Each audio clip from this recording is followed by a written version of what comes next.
नमस्कार, मैं जूली तिवारी। हर समय आपके साथ न्यूज चैनल में आप सभी का स्वागत है। तो चलिए नजर डालते हैं आज के कुछ मुख्य समाचारों पर।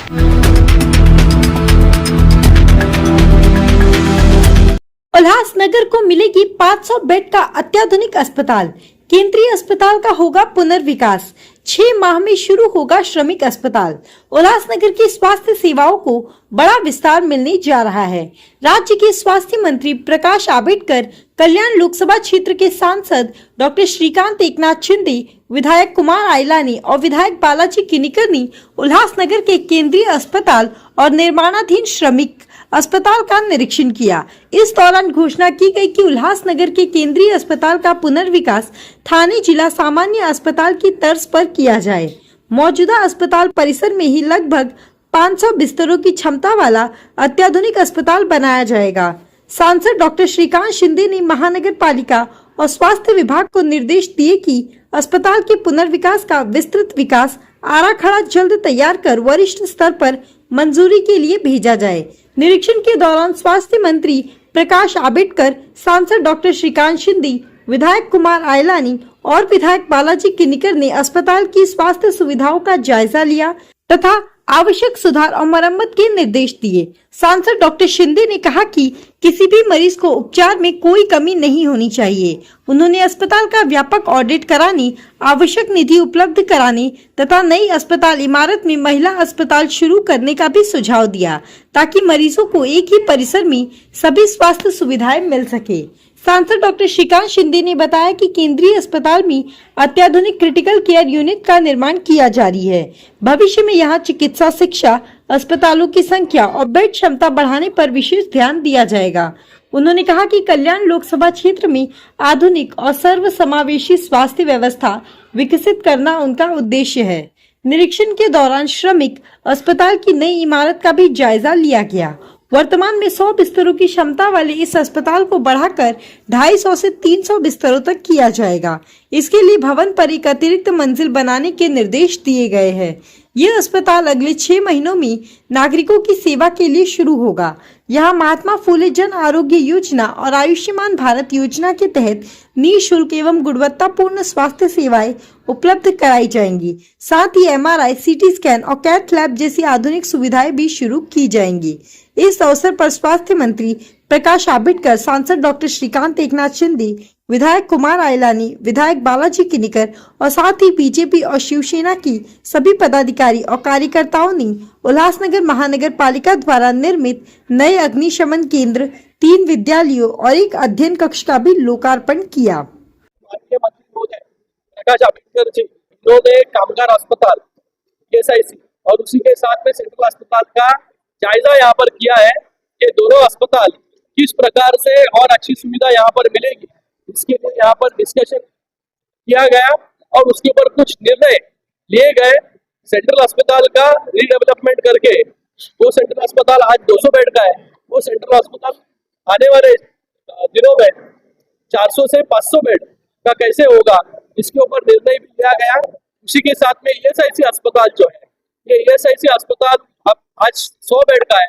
ये ESIC अस्पताल 250 से 300 बेड का कैसे हो सकता है, क्योंकि इस ESIC अस्पताल में इंफ्रास्ट्रक्चर में उसकी क्षमता है। यहाँ पर प्राइवेट आर्किटेक्ट जो हॉस्पिटल बनाता है वो अपॉइंट करने के लिए हमने कहा है और इसके ऊपर 1 महीने के अंदर जो है फैसला हम लोग यहाँ पर लेंगे, जिससे आने वाले समय में ये ESIC अस्पताल भी आज जो सिर्फ सेकेंडरी ट्रीटमेंट यहाँ पर देता है वो टर्शरी ट्रीटमेंट भी यहाँ पर दे सके। उसके लिए जो जो यहाँ पर करने की कोशिश जरूरत है वो सभी हम लोग काम यहाँ पर करेंगे। नगरच्या आरोग्याच्या सुविधांसाठी सातत्यानं आदरणीय खासदार डॉक्टर श्रीकांत शिंदे साहेबांच्या सूचना होत्या आणि त्याचबरोबर सन्माननीय आमदार महोदयांची सातत्यानं मागणी होती। त्यामुळे या दोन्ही आरोग्य विभागाच्या सगळ्या यंत्रणांना आम्ही सगळ्यांनी संयुक्त भेट दिली। या भेटीच्या दरम्यान ज्या पद्धतीने उल्हास महानगरपालिकेच्या परिसरामध्ये असणारा आमचं सार्वजनिक आरोग्य विभागाचं हॉस्पिटल जे 200 बेडचं आहे त्याला अधिक चांगल्या पद्धतीने स्ट्रेंथनिंग करणं हे आवश्यक आहे। पेशंटचा फ्लो प्रचंड आहे, तो साहजिकच पेशंटच्या फ्लो प्रमाणे राईट रिझल्ट द्यायला पाहिजे, त्यासाठीचा निर्णय आणि त्याबद्दलची एक व्यापक चर्चा झाली की ज्याच्या माध्यमातून ज्या काही त्याच्यामधल्या उणीव आहेत, ज्या कागदपत्री पूर्तता करायची आहे त्या सगळ्या पूर्तता करून पुढच्या टप्प्यामध्ये उल्हासनगरचं हॉस्पिटल स्ट्रेंथनिंग करणं आणि 200च्या अगेन्स्ट 500 बेड पर्यंत हॉस्पिटल करण्याबद्दल सुद्धा आजच्या बैठकीच्या निमित्तानं आम्ही सगळ्यात नव्याने एक निर्णय घेतला आहे.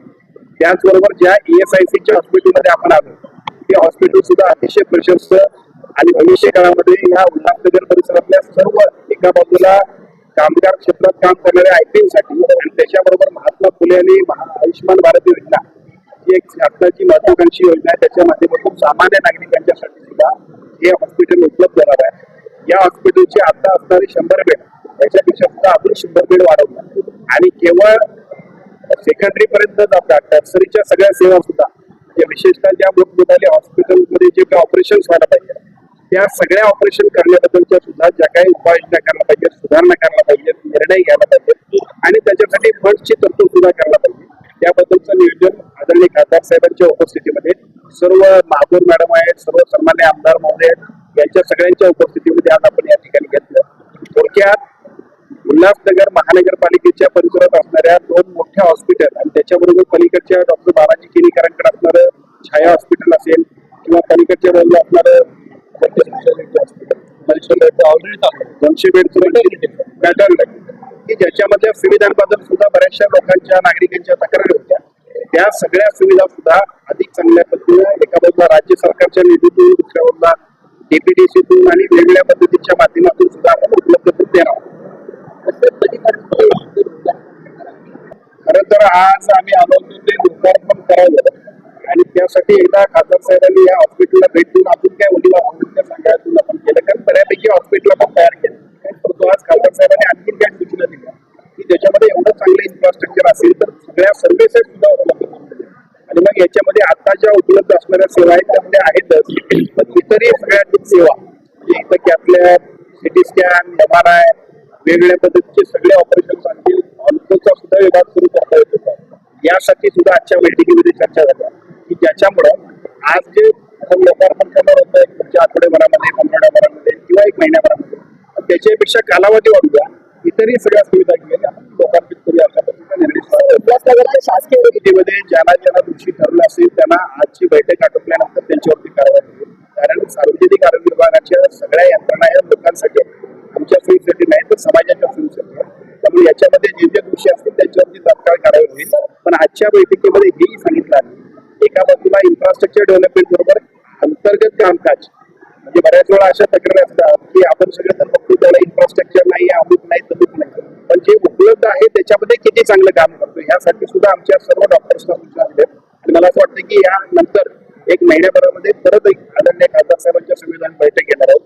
त्यामध्ये आता असणारे पेशंट्स, आता असणारे ऑपरेशन्स, आता होत असणाऱ्या महात्मा फुले आरोग्यदायी पासून ते सगळ्या यंत्रणातल्या सेवा आज ज्या मिळतात आणि महिन्याभरानंतर मात्र तुम्हाला फरक दिसायला चालू म्हणजे आजची बैठक ही एका बाजूला इन्फ्रास्ट्रक्चर डेव्हलपमेंटसाठी नवीन सुधारणांसाठी पण अंतर्गत कामकाजामध्ये सुद्धा अतिशय वेगाने आपल्याला सुधारणा दिसेल एवढी खात्री आपल्याला देतो. लहान मुलांसाठी त्या ठिकाणी व्हेंटिलेटर देखील आहे पण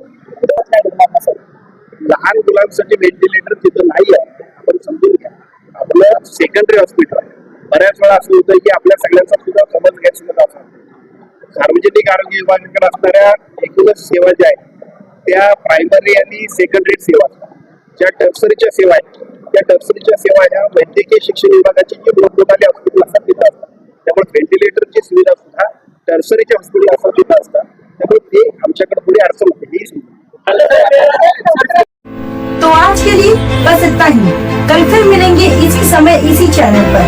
तब तक के लिए मुझे दीजिए इजाजत. धन्यवाद. हमारे चैनल को सब्सक्राइब करें और बेल आइकन दबाना ना भूलें ताकि हमारी खबरें सबसे पहले आप तक पहुंचे.